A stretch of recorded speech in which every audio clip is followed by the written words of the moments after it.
Deri më 1999, Fadil Muçolli i bëri jetë të qetë në këtë shtëpi në Poklek të Drenasit. Por 26 vjet më parë, më 17 prill të atij viti, në të ndodhi një krim për të cilin ndjen dhimbje edhe sot sa herë që rikthehet. Në këtë dhomë ky gjeti kufomat e djegura të 51 personave të lagjës. Në mesin e tyre edhe 14 anëtar të familjes, përfshirë fëmijët e gruan, të vrarë nga forcat serbe. Këtu më kanë vrarë 14 anëtar të familjes në ngushtë, 2 prind, 4 motra, gruaja me 4 fëmijë edhe gruaja vllot me 2 fëmijë. Muçolli kujton qysh gjaku i të masakruarve rrithte në Bodrum. Në që dhomë është Bodrum,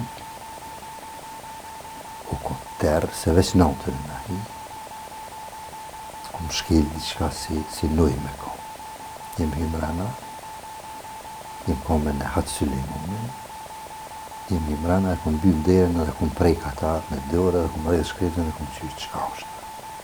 Këta u ka hini ujtë. E kom posi i shkon të gjak të u ka krejt, tavani i shkon të i pikë gjak. Përse baban, bashk me një fqin tjetër, serbët ja vranë në obor e pasta i hodhë në pus. Maltretimi që njerëzore më pas vrasja nuk ju dukën boll serbëve.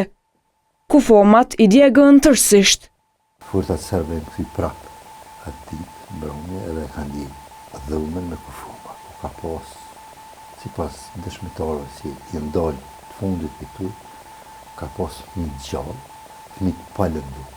Kohën kur forcat serbe kishin shkuar për të marrë lëndë djegëse për të djegur civilët shqiptar, 6 prej tyre shfrytzuan këtë kohë për të ikur nga vendi i Tmerit.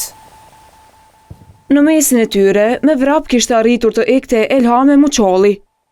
Për Tmerin që pa e përjetoj vet, tash mbijetuara masakrës po kërkon që gjithë lagja Muçolli të vihet në mbrojtje të plot institucionale. Angazhim në këtë drejtim u premtua nga komuna e Drenasit.